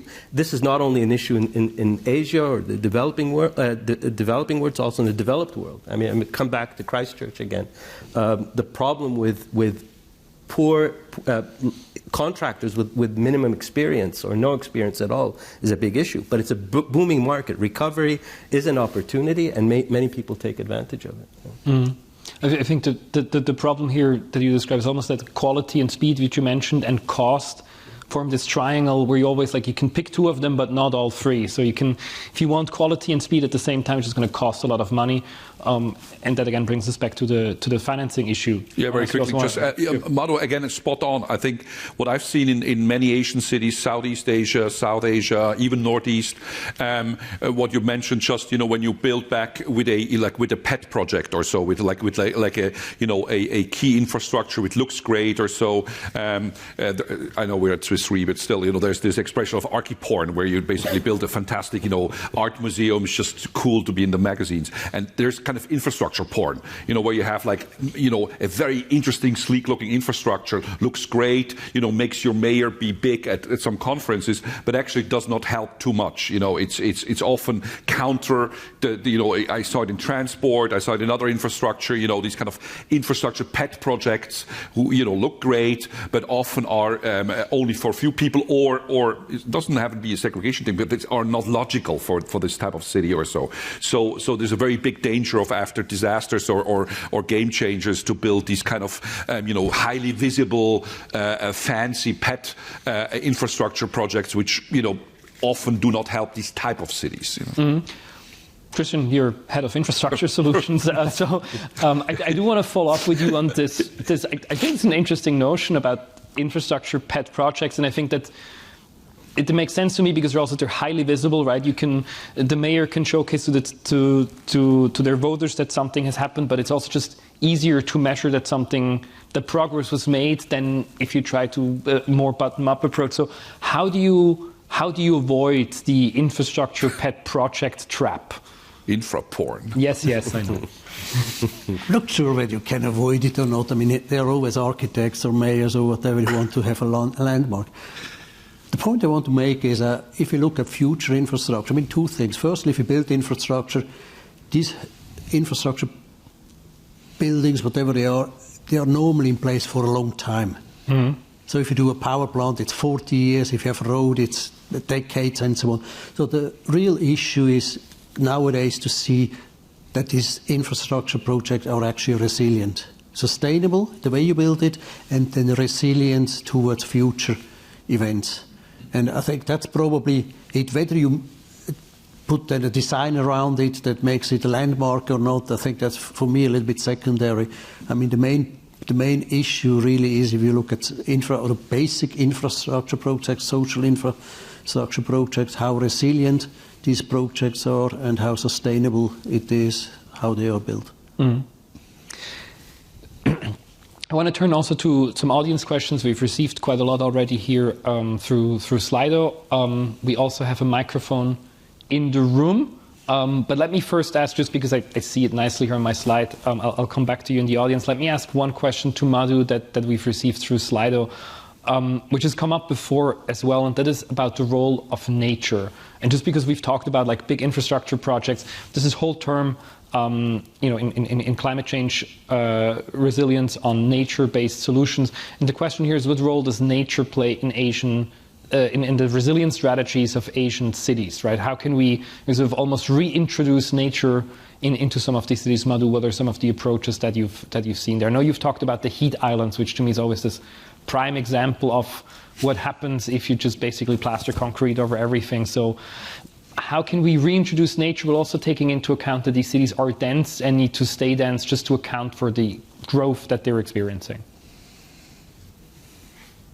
Yeah, so I can give some examples of this because I used to work in China program, and one of the things that China came out ambitiously a couple of years ago was this whole concept of sponge cities, right? And they were basically anticipating some of these challenges on flooding and other issues, and they were looking at nature-based solutions as part of one of their model concepts that they were trying to pilot in some of the key big Chinese cities. That concept, interestingly enough, is now actually a lot of cities are talking about it in Asia. I saw this in Vietnam as well, where they're starting to build in multi-purpose infrastructure. So they build a park, they build the emergency centers. They also kind of look at parking along it, and then they also kind of look at it from a flood management perspective. So there are solutions out there which we can pick from Japan, from Korea. Korea is using a lot of new technology for pavements, which can absorb water. So for me, nature-based solutions, we have to do it within the context of the built environment, right? Because Asian cities are quite dense. So the only spaces where they have a little bit of maneuvering is if they do urban regeneration or if they have any open areas, which is very scarce. But a lot of cities that are regenerating, that are using some of these land redevelopment projects are basically trying to now look at some of these solutions because they know that they are actually facing a lot of risks due to flooding and heat and others, and they're starting to look at some of these solutions. So what I'm saying is it mostly comes in the context of urban regeneration and redevelopment in Asian cities. And the other thing, which I also wanted to add, was most of the Asian cities are also very, very centralized in the sense that they're run by national governments. And that's a big issue, too, because national governments in some ways drive some of the planning in these cities, which we know doesn't work, right? And this is a big challenge, except for Jakarta, except for Indonesia, where it's decentralized. Most of the countries is very centralized. And so the big challenge for a lot of planners in these countries are, how does planner in Manila plan for Cebu City, right? Which is islands away from here. So that's a big issue that I see is a challenge, is a lot of decision making and financing and funding of infrastructure is being driven by the national government. That's usually concentrated in the capital city. Thank you, and that gives me the opportunity to quickly ask a follow-up question to Thomas that I've meant to ask before. You mentioned this issue of segregation in cities, which obviously is a problem. But now Madhu says, and I totally get that as well, is that centralization is also a problem, right? If the city's too big and a central government is trying to run it, that also doesn't work. So is there a third approach that's not centralization and that's not segregation that would work better? Network. I mean, yes, a collaboration of all these, fragmented, urban players. I mean, we've doing it now in Europe quite okay. You look Grand Paris, for example, or even in Switzerland, tiny Switzerland, where we have very large suburbs compared to the central cities. We have this kind of level of cooperation. I think that we need this. We need to have all these players in an urban metropolitan area, which are usually much larger than the actual city. Again, encompassing informal stuff, private areas, special zones, to kind of work together and plan. And I think Madhu is totally right. I mean, central governments then try to control either their capital or their largest city because it's important and plan and do very large grand plans which often don't work, and then even end up. And I think I was mentioning this in the beginning point.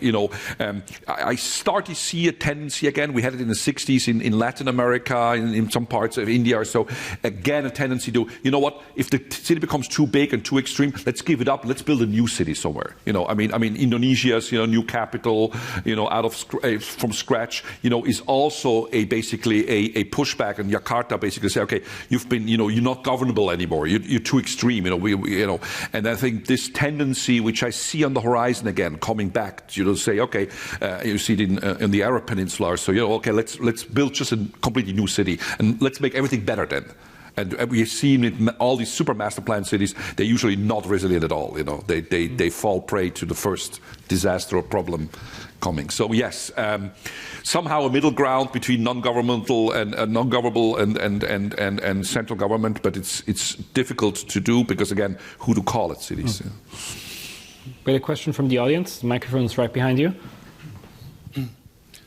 So I think we've seen this morning a lot of wonderful analysis, and I maybe should mention my name is Andre Brandley. I'm a professor at LMU in Munich, and my second hat is that I'm involved in an NGO, in Guyana that wants the renegotiation of the oil contracts. And I've been having first-hand experience in a developing country. How do you do infrastructure projects and how not? And Thomas's point about the signature projects are mainly driven by the C word, which we have not discussed here, which is corruption. So you can have beautiful plans about sustainable energy, about electrification and so on. It won't be implemented if and then we have also to distinguish between, do we have democracies, non-functional democracies and autocracies. However, all of these are also driven by how much can people pocket and politicians pocket. So a big infrastructure project, especially if it's financed by money from China, allows you to pocket money. If it's financed by the EU, very difficult, you go and do it. So these type of aspects we really have to keep in mind when we discuss these issues. Then the issue of who controls the money. How much resources do you have? Guyana is in a lucky situation since 2019. It has the largest oil reserves per capita. However, how do you manage this money? Cities. Georgetown is the capital run by the opposition since independence. The government that runs the country right now is not the government that runs the city. So you deprive the city of the funds. So there's no garbage collection functioning because the national government doesn't want to see a success of the local city. So you have all these type of aspects happening. So the bottom line is each country is separate. You have to look at, you can't have this general discussion. You have to see how is it run, how is the political system, can you implement sustainable solutions? The issue of taxes, you talked about rich neighborhoods that are self-functioning. These guys don't. Special zones like no-tax zones. They don't pay no taxes. The rich people in most of these countries are getting out of taxation. Look at Pakistan. The rich landowners are exempt from taxation, so they're not contributing. Sorry, what's your question? So the question is, how do we find solutions that we can implement on ground? How can we get there? So we're having these big fancy discussions. We identified the points, but how do you implement change? That's my point. I think corruption is an important part. Madhu, again, throwing this to you first. That's obviously an issue in cities around the world, not just in Asian cities, but there as well. What are some of the strategies to avoid the corruption trap when trying to develop for urban resilience? Well, you can't avoid corruption. Let me put that straight on, right? That is going to remain in the environment that we operate in, right? But I can tell you definitely on World Bank projects, the projects that we finance, we tend to pay a lot of attention to competition, right? So that's why the governments like to do projects with us, because they see that our systems, our processes are a bit more transparent than how they would do through their own, compared to their own procurement practices. So that's one area that we found a way to work in some of these countries. I can also give you an example in China. China doesn't need money. There's a lot of money. But the only reason it borrows from the World Bank is because they really like the World Bank procurement system. Their own system will not allow for competitive bidding. Their own system does not allow for least cost option. And they come to the World Bank because they say, hey, your system works. And we want to test your system and we want to show the results of your system. And I can tell you, most of our projects that we finance are usually 20-30% cheaper than what a normal Chinese contractor would do in their own market, right? So it's this kind of examples that we need to show to countries, is that if there's efficiency and value for money that you can bring in by doing business differently, then in some ways you can start making that small incremental change in a very local context. Very quickly, sorry, I'm not going to do too long. Very good point you made. In a side note, actually, I see also a growing risk in democratic or para-democratic countries in the, let's say, global south, where you start to have a political play between rural and urban. We just saw the extreme example of Benazir Bhutto's assassination, and then basically you start to have governments who are, elected by ruler areas, who are depriving cities actually of funds, who are trying also to use this. You start to see it in Turkey, you see it in other countries where basically Kazakhstan, a very good example, where everybody the rules were pushing the capital, and Almaty, which is the financial and economic center, was really deprived of air connections and infrastructure, just basically to hit out to the, let's say, urban liberal elites. And I think this is a risk on the horizon, where we have this rural-urban divide, which then probably will make the life for these large, literal, coastal megacities even worse, because the political headwind and the political wind goes negative. It's not in all countries, but I see it coming now in many countries. Yeah. There's a lot of different issues that we can discuss and that I want to follow up on, but let me try something, because it seems to me in the conversation so far, mayors have been getting somewhat of a bad rep, right? They're not thinking ahead, and they're prone to infrastructure pet projects. They're possibly corrupt. They're getting into fights with their national government. So let's flip this around. Nobody here is a mayor, but we can all imagine how it would look like. So, Amar, I'm going to start with you for no particular reason, other than you're sitting next to me. Imagine you're the mayor of a large Asian city. You get to pick which one. You've just been re-elected. It was a landslide win. You have a political mandate. Christian is there. He's offering you infrastructure and insurance solutions. So there's actually capital. You finally have the opportunity to change something. But the question, of course, is what? What's your first step? Disaster may strike tomorrow, may strike 10 years from now. You need to be prepared, but you also need to be resilient. Where do you start? I know it's a hard question. Well, first of all, thank you for giving me that role. It's my dream to become a mayor. Can you just briefly establish which city? No, I'm not going to name names. No favorites? Okay. I think, again, I come back to whatever role you have as a leader of an organization. It's to bring all stakeholders on board. That's the primary objective, that their performance is part of a larger whole. Yeah? I always say also to my team, we need to look at ourselves that the sum of our parts is more than our whole. Yeah? Because once we have achieved a common objective, that is success. And that may seem a little bit altruistic, but you could put it however you want to frame it, in terms of, political context or financial context, financial gain or whatever. And I come back to the stories. These are very powerful. What would happen if something happened, if a major disaster impacted our community tomorrow? Yeah? What does that mean for the community, but for us personally, as leaders of that community? And what do we need to do about it? Yeah? That would be my approach. And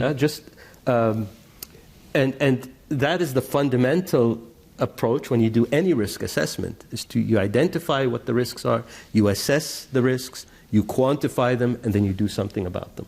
And so that risk management approach permeates every function that you do, whether you're a sustainability officer, whether you're a mayor, whether even as a citizen, when you go and buy something from the market or elect a local politician, what are the consequences of that?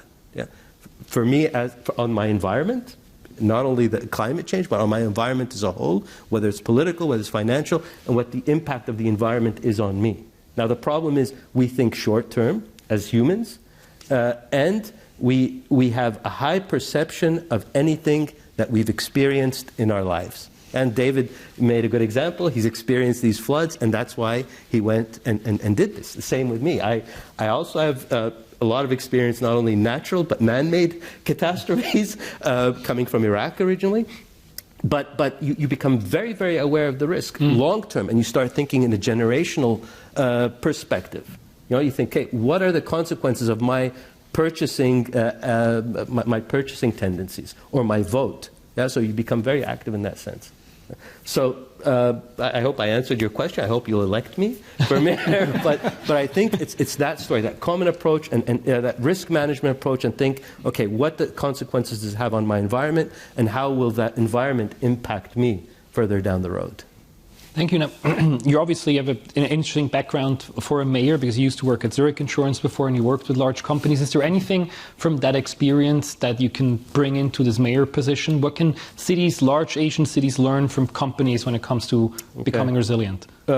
First of all, you're not disconnected from the whole, right? You need to look at the wider picture. And the examples that Mr. Hassan brought about Pakistan, about Karachi, and specifically how the rural and urban environments are connected. If the bridges are disconnected, Karachi doesn't get food, right? So you think of that first of all from that perspective. Second of all, from an insurance aspect, you don't only think of the risk transfer component. Yeah? The insurance part will help you recover after an event, but it doesn't reduce the severity of an event. You need to apply physical protection mechanisms, you need to apply preventative measures, and finally, whatever you don't have the budget for to improve, you transfer. I come back, again, from an insurance perspective, the fire. Everyone talks about fire when you talk about insurance. I don't say I'm not going to install smoke detectors, I'm not going to install any sprinklers because I have insurance. You apply every measure in place, whether it's physical, whether it's the maintenance of those physical measures, and then you say, okay, I've done all I could. If something happens, I have insurance to help me recover. That's from a physical perspective. But again, coming back to the city, you need to think of the political dimension, you need to think of the human dimension, and the reputational. Thank you. Madhu, I'm quoting here from the UN Economic and Social Commission for Asia and the Pacific in a 2019 report said, and I quote, "The aim should not be to increase resilience of existing systems, but to radically shift the way urban systems work." So imagine you are the recently re-elected mayor of if we're going to go with generic Asian city here, and you try to put this recommendation from the UN into practice. So how does one radically shift the way urban systems work? Oh, that's a very good question. I think the key would be to see where exactly or what intervention that I'm going to take is going to have the largest impact, right? And I think that's the approach, at least, leaders should take on approaching some of the challenges. So for example, look, if I'm in a city which has got a gazillion canals in it, and I know that these canals are usually overflowing with water during flooding, the first thing I would do is I would go address that, right? They are built infrastructure, but you can find a solution to see how you can actually divert the water out of the cities, right? That's one thing. The other thing, which I think quite often that I don't see in a lot of cities, is citizen engagement. Citizen engagement is key. People know their risks. I think there's always an implicit assumption among leaders that they know everything, or technocrats know everything, but citizens don't. In fact, I think citizens know their risks very well. They even adapt to their risks very well, right? So the key is to actually have a very robust citizen engagement system where you can actually get feedback from the citizens on some of your proposals that you're putting forward, right? And that can in some ways also help you gain some political buy-in with your constituents, but can also help you in terms of implementation of some of the ideas that you have in place. So for me, there are two things. One, find areas where you can really bring in meaningful solutions quickly, because people like to see solutions being brought to them quickly. And the other thing is that do engage people in the consultation process, because if you don't do that, then I feel like whatever urban planning we do, it's never going to be successful because you're going to have opposition from the society. Thank you. So for me, the urban systems have to be thought through that way. Yeah. Christian, you mentioned data quite a few times in our conversation before. So again, recently re-elected mayor of a large Asian city, you're there, and you know, of course, to even have any effect, to even be able to decide what you need to do first, you need a lot of data. But the question is, how do you get that data, right? Thomas has said it, cities are big, they're messy, data's hard to come by. Maybe your citizens don't want to give you their data because they're worried about privacy. They think maybe, you want to sell it. So how do you ensure, first task, that you have the right data, that you have enough of it, and that you have the capacity to analyze it to make the right decisions? No. I think we have to distinguish what data we want, and I think for my argument I probably use disaster risk data. Because, yeah, if you have a city, you want to make sure that it's resilient to future risk, whether it's climate change, whether it's nat cat events, so. I would probably tap into the World Bank group. I would ask Swiss Re, I would ask other organizations, modeling agencies, and so on. I think data are probably around. The question is then how you interpret it and what do you do with it. I think the data issue is probably, I wouldn't play it down, but probably it's not the biggest issue. The issue is afterwards the implementation, which political direction you're actually going to take. Can you have a short-term impact? Do you do long-term planning? I quickly want to come back to Christchurch. I mean, I looked at, preparing for this event, I looked a little bit at the recovery and how cities actually recover after the event. Actually, for me, that was fascinating. So we basically seen a lot of what we've seen now in Karachi. So Christchurch was basically, I mean, the earthquake happened 2011. So it's 11th year's anniversary. There was some documentary, how they went on with it 10 years afterwards. A few points. I mean, firstly, we've seen that in Karachi. I mean, there's a high resilience of the society to basically deal with the disaster. So there was a lot of, people helped each other, they built it, they went out of the gravel. The second phase was then what they called the honeymoon of participation, because afterwards there was actually working groups to say, okay, how can we make the city more resilient? What are the plans? What are the communities? What do the communities want? And so on.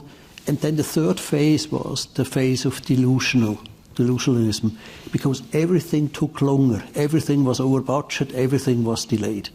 And I think that's probably a phase we see in the whole, and the communal theme which we see in all the disaster recovery, whether you look at Haiti, whether you look at New Orleans, whether you look at, again, Christchurch, you go through these phases. And I think the point I wanted to make is probably the build back better, build back stronger phase is important, but it takes time, and most likely it will be over budget.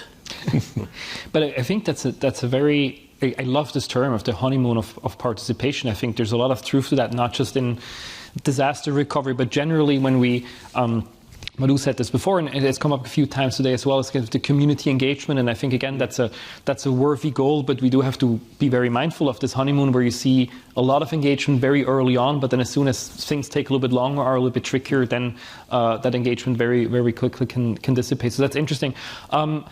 We're almost out of time before we turn to our last mayor hopeful here. I just want to make sure that whether there are any questions to our band of Asian mayors here. From the audience, there we have one, and then we can slowly wrap it up. Thank you. So my question is going to be slightly biased because I lead Zurich's engagement with the Insurance Development Forum, which was also founded by the World Bank and the UN. And we spoke very early on a little bit about public-private partnerships, but we haven't really spoken it since about that. Yet I see there's a really important role in making sure we emphasize the public partnership collaboration, in particular in data modeling and providing that available, making it available to vulnerable societies. And one thing that we've also struggled as part of the IDF is really getting people to recognize the role of the insurance industry and the importance of the risk analysis and insights that we can bring to some of these cities, to the governments, to the communities, and how do we work through the honeymoon period as well. So the initial discussions around the awareness building, then we set up a project, and then it takes a little bit longer to get there. So what would you recommend for a forum like the IDF in terms of promoting the work that we do or awareness around disaster risk reduction? What are the measures that you would take to make sure that these public-private partnerships get that level of recognition and funding as well? I think, Christian, that sounds like a question for you. So that there's also a honeymoon of participation in public-private partnerships. How do we get over that? Yeah, I mean, I like the work of the IDF because ultimately it's an industry forum where everybody comes together and we basically get the brightest minds in the insurance industry to come up with hopefully tangible solution. I think for me, if you look at the whole discussion, it has to be an ecosystem. It's not either the government or the industry or the financiers or the donors behind it. Basically, everybody has to work together. I mean, it's easier said than done. I think the notion of PPP concepts is around, and I think ultimately it has to be probably done more on the government or the township, the city level in order to embrace the concept. But I think the industry is willing to work together with the public sector, with finance organizations like the World Bank and so on, in order to make, use now a Swiss word, to make the world more resilient. I think these concepts are there, the willingness is there, it just needs, I mean, personally, on the infrastructure side, I would like to see more tangible projects where we can actually get our hands dirty and work on projects rather than on concepts. Mm. Is there a reason why you think that there are more concepts than projects? There's a lot of talk around. And ultimately comes down to what infrastructure projects are there and how then finance it, how to insure it, how to make it feasible from approval of governments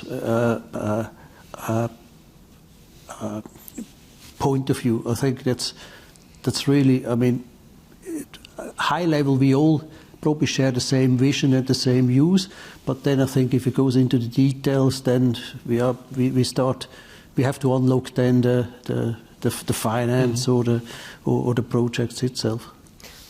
If I could add to that, I think one of the biggest impediments is the duration of the whole process. I mean, from the time you do the analysis until you design the project, until you implement it, that extends beyond the term of the political term if you're talking about a mayor or a head of an organization. And that's, I think, one of the advantages of working with companies, that some of them have a long-term vision. Mm. We've been working with some companies for over a decade on this resilience issue, starting from selection of land for greenfield projects to execution to designing their value chain and supply chain, explaining to them how they could work with communities. That you need people with that kind of long-term commitment rather than a fixed political term for an office or so. We're kind of coming back to this question from the very beginning about sort of the need for long-term planning, or as you said, just a long-term vision. So, Thomas, long-term visions are kind of your area of specialty. If you were the recently re-elected mayor of an Asian city, how do you give this city a long-term vision that will stick even after you had to step down because of term limits? Exactly. Or corruption. The pet infrastructure projects.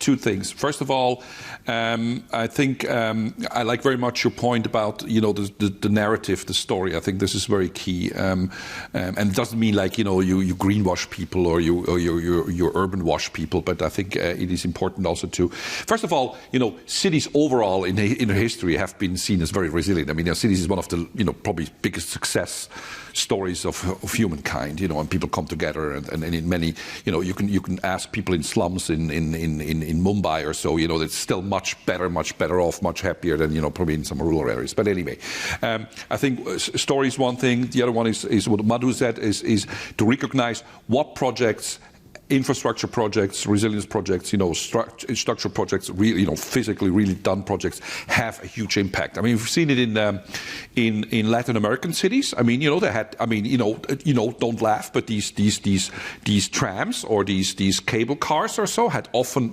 a very extreme impact with a very low investment. They made just two neighborhoods coming together, do more business, be more resilient, more structured. So you can have sometimes, very smart, small things, technical things, physical things who have a huge impact. And the last point I want to make is I would basically not start my mayor tenure, but would go back to the central government with my last point. As you can see, I'm someone who tries to look out a little bit in the future.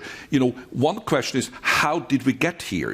These mega cities are also a result of, in some countries or some areas of the world, the idea of everybody, the best and the brightest, and everybody has to come to this big city or capital because there are the universities and all this stuff. And I think this is honestly very direct learning we can have from Europe or North America, where we tried to even it out more. And Asia is still very much about these mega cities. I mean, Lagos in Africa. Between 2080 and 21, will hit 100 million population. Imagine a city 100 million people. So the question is, why do we want cities with 100 million people? Because everybody in Nigeria needs to go to Lagos to basically be successful. So where are the Basels, the Strasbourgs, the Bordeaux, the Hanovers of Asia? Mid-sized cities, where people can, advance, make a good living, even be successful with strong, educational elements, with strong, business elements. So one thing to really look at the future for super risk very early is also trying to look at how a regional structure is. So we probably have less of these mega cities, and probably have more an even distribution in mid-sized cities. So we should not look just on the mega cities, but actually on the opportunities. The glass is half full of these mid-sized cities, which even in Asia start now to pop out and support them. To avoid these 100 million plus mega things, which at one point become probably ungovernable. In one point, Thank you. You would have given me a great sort of lead-in for a next round of questions about what's your favorite second or third tier Asian city, but unfortunately we don't have time for this anymore, so we're going to come back to this hopefully next year. I think this is an incredibly important point. Thank you everybody. Thank you Madhu for joining us all the way from Manila for your insights. Amar, Christian and Thomas here on the panel. Of course, thank you to the audience here at Swiss Re in Zurich as well as online for having joined us today and last time for this two-part series on urban resilience.